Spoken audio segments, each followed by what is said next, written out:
अस्सलाम वालेकुम नाजरीन, वेलकम टू ब्रास टैक्स। मैं हूं आपकी होस्ट नुकबत मलिक और हमेशा की तरह स्टूडियो में हमारे साथ मौजूद हैं हमारे डिफेंस एक्सपर्ट जैद हामिद साहब। अभी हुकूमत को ऐसे क्या मेजर्स हैं, ऐसे क्या स्टेप्स हैं जो लेने चाहिए इकोनॉमिक टेररिज्म के हवाले से, हम उनको डिस्कस कर रहे हैं। जी जैद साहब प्लीज कंटिन्यू। आज इकोनॉमिक टेररिज्म के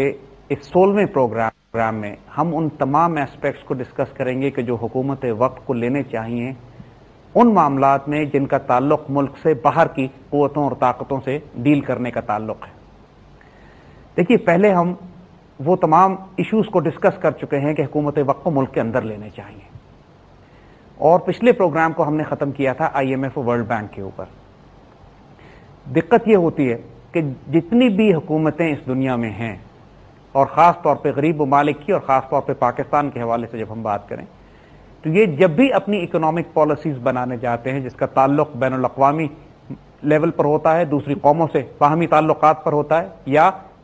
जो इंटरनेशनल मॉनेटरी इंस्टीट्यूशंस हैं उनके साथ होता है, तो IMF और वर्ल्ड बैंक का इसमें बराह रास्त दखल होता है। IMF और world bank Zionist economic model के सबसे बड़े फितने, इनके गढ़, इनके थिंक टैंक्स, इनके वो इदारे हैं जिनके जरिए ये गारतगरी करते हैं, दहशतगर्दी करते हैं, जिसके जरिए ये पूरे मुल्कों को इकोनॉमिक इंस्लेवमेंट में, गुलामी में डालते हैं और तबाह बर्बाद करते हैं। इनका तरीका वारदात क्या है, थोड़ा सा हम आपको बताते हैं। देखिए, जब भी कोई मुल्क गरीब होता है, मोहताज होता है, पैसों की जरूरत में होता है, तो ये पहुंचते हैं उसको कर्ज देने के लिए। मगर सिर्फ कर्ज नहीं देते, इनका एक बहुत बड़ा एक पॉलिसी है, एक स्ट्रैटेजी है जिसको स्ट्रक्चरल रिफॉर्म पैकेज कहा जाता है। यानी हम आपके मुल्क में आपके इदारों को, आपके जो जिस निज़ाम के तहत आप अपने इकोनॉमिक मॉडल को या अपने मुल्क के मईशत को चलाते हैं, उसको भी हम कंट्रोल करेंगे। होता यह है उसके नतीजे में कि ये मुल्क की तमाम अहम जगहों पर अपने आदमी मुकर्रर करना शुरू करते हैं, चाहे वो स्टेट बैंक में हो, चाहे फाइनेंस मिनिस्ट्री में हो, चाहे स्टैटिस्टिकल ब्यूरो में हो, चाहे मुख्तलिफ ऐसी अहम जगह पे कि जिसकी वजह से मुल्क के तमाम कलीदी ओहदे जिनका ताल्लुक मईशत से या इकोनॉमी से होता है वो इनके लोगों के हाथ में आ जाते हैं। होते वो पाकिस्तानी हैं लेकिन इनकी तनख्वाह पर। और दूसरा काम वो ये करते हैं कि हुकूमत वक्त को ये अहकामात देना शुरू कर देते हैं कि आप गैस के रेट बढ़ा दीजिए, आप बिजली के रेट बढ़ा दीजिए, जो आप एग्रीकल्चर को, अपनी ज़राअत को सब्सिडी देते हैं, उसके लिए आसानियां पैदा करते हैं, वो सारी आसानियां खत्म कर दीजिए। जब बिजली, पानी, गैस के नर्ख बढ़ जाते हैं, सब्सिडीज खत्म हो जाती हैं, जब आप हर मुख्तलिफ किस्म के टैक्सेस लगा देते हैं, और ये इतने कलीदी, इतने स्ट्रेटेजिक टैक्सेस और इतने स्ट्रेटेजिक पॉइंट्स पर आप हुकूमत को मजबूर करते हैं कि बोझ अपने अवाम पर डाले, कि वो जो कर्ज लिया जाता है जिस डेवलपमेंट के लिए, जिस तरक्की के लिए, उसका फायदा होने के बजाय पूरे माशरे की, पूरे मुल्क की, पूरी कौम की मईशत की कमर तोड़ के रख देते हैं। ये इनकी एक तारीख है, ये इनका एक ऐसा बैकग्राउंड है कि अगर किसी कौम ने अपने आप को अपने पैरों पर खड़ा करना है तो IMF और वर्ल्ड बैंक से इस तरह भागना होगा जैसे छूत के मर्द से कोई दूर भागता है। अगर IMF और वर्ल्ड बैंक की कंडीशंस हम एक्सेप्ट करते रहे तो कभी मुमकिन ही नहीं होगा कि ये कोई भी मुल्क इकोनॉमिकली आजाद हो सके। ये फंडामेंटल कंडीशंस थी जिनको हमने पहले टच इसलिए किया कि आगे जो कुछ हम बताएंगे उसका बराह रास्त तसादुम होगा वर्ल्ड बैंक और IMF की पॉलिसीज के साथ, क्योंकि IMF और वर्ल्ड बैंक की पॉलिसीज ये हैं, पर्टिकुलरली IMF की, कि कोई मुल्क दोबारा अब गोल्ड स्टैंडर्ड्स पे नहीं जा सकता है। और जाहिर है हमने गोल्ड स्टैंडर्ड्स पे जाना है, हमने इनसे जंग करनी है। और दुनिया में अगर ये तकरीबन तमाम गरीब ममालिक जो IMF और वर्ल्ड बैंक के चंगल में फंसे हुए हैं, जब भी अटेम्प्ट करते हैं अपने आप को आजाद कराने की, तो सबसे पहली लड़ाई उनकी IMF ही से होती है,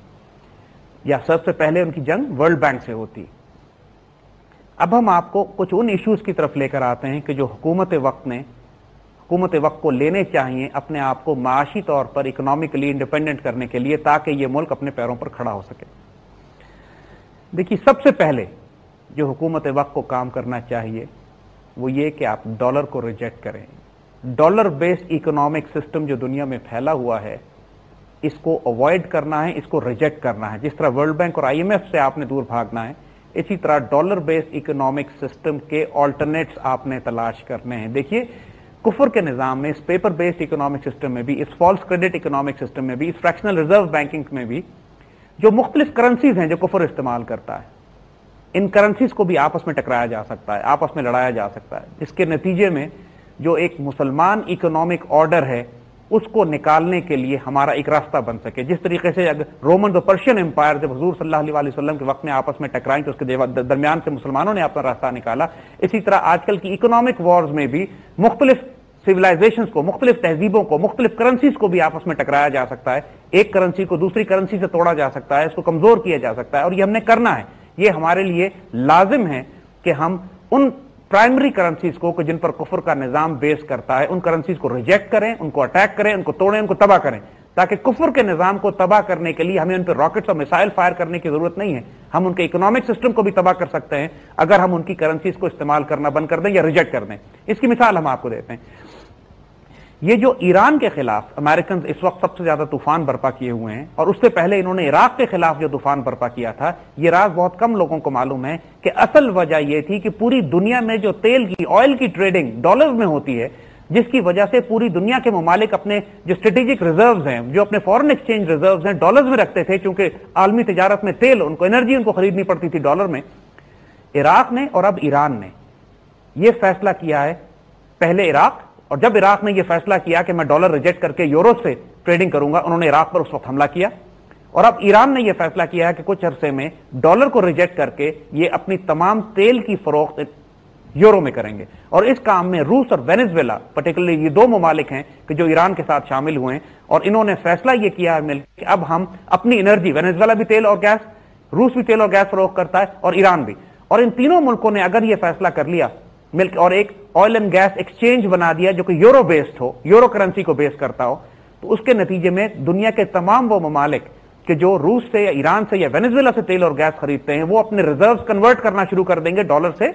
यूरो की तरफ, और नतीजा उसका यह होगा कि डॉलर क्रैश करना शुरू करेगा, डॉलर वापस जाना शुरू होगा अमेरिका में, और अमेरिकन इकोनॉमी में अब इतनी स्ट्रेंथ नहीं रह गई है कि अरबों अरबों अरबों डॉलर जो ये फॉरेन एक्सचेंज रिजर्व से कन्वर्ट होकर जब वापस अमेरिका में पहुंचेंगे तो इकोनॉमी इसको सस्टेन ही नहीं कर सकेगी। अमेरिका पे आप 100 न्यूक्लियर मिसाइल फायर कर दीजिए, अमेरिका को इतना नुकसान नहीं पहुंचेगा जितना इस बात से कि आप एक ऑयल एक्सचेंज खोल दें जिसमें ट्रेडिंग डॉलर्स में ना हो रही हो। इस वक्त लंदन ऑयल एक्सचेंज और न्यूयॉर्क ऑयल एक्सचेंज, ये दो ऑयल एक्सचेंजेस हैं जो यहूदी जायनिस्ट कंट्रोल करते हैं, और दोनों डॉलर्स में हैं। इसके मुकाबले पे ईरान ने जो अपना सबसे ताकतवर हथियार अब लॉन्च करने की बात कर, लेकिन ईरानियों ने भी लॉन्च किया नहीं है, उन्होंने उसकी कॉन्सेप्ट दिए हैं, थ्रेट कर रहे हैं, धमकियां दे रहे हैं, लेकिन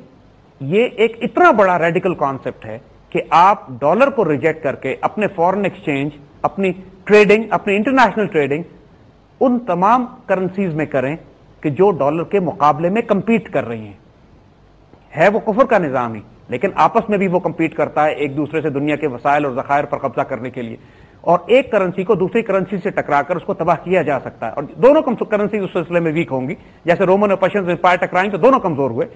फायदा मुसलमानों को होगा उसमें, क्योंकि रियल वेल्थ जिसके पास है वो कामयाब होगा उसमें। उसकी तफसील हम आपको ये बताएंगे कि देखिए, पाकिस्तान के इस वक्त तमाम स्ट्रेटेजिक रिजर्व्स डॉलर्स में है।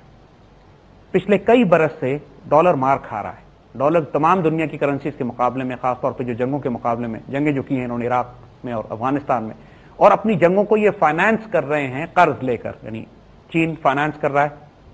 जापान, सऊदी अरेबिया, ये तमाम ममालिक जब अपने डॉलर्स अमेरिकन गवर्नमेंट को कर्ज पे देके उनसे बॉन्ड खरीद रहे हैं, और अमेरिकन गवर्नमेंट सूद पर इनसे डॉलर्स ले रही है और अपनी जंगों को फाइनेंस कर रही है, तो इसके नतीजे में एक हद होती है। इस कदर मकरूज हो चुकी है अमेरिकन गवर्नमेंट कि अब कोई उम्मीद नहीं है इन ममालिक को कि इनका यह कर्जा वापस हो सकेगा। और जिस दिन चाइना ने या जापान ने या सऊदी अरेबिया ने अमेरिकन बॉन्ड खरीदने बंद कर दिए, या यह फैसला किया कि अब हम मजीद फाइनेंसिंग नहीं करेंगे अमेरिकन वॉर्स की, उस दिन डॉलर इस तरह क्रैश करेगा जैसे हवाई जहाज जिसका इंजन बंद कर दिया जाए। डॉलर बहुत ज्यादा पिट रहा है, बहुत ज्यादा क्राइसिस में है पूरी दुनिया में, और खतरा यह है, खुद अमेरिकन को भी यह बात मालूम है कि dollar is only a matter of time, कि अगर दुनिया मूव कर गई यूरो के ऊपर, खासतौर पर एनर्जी सेक्टर में,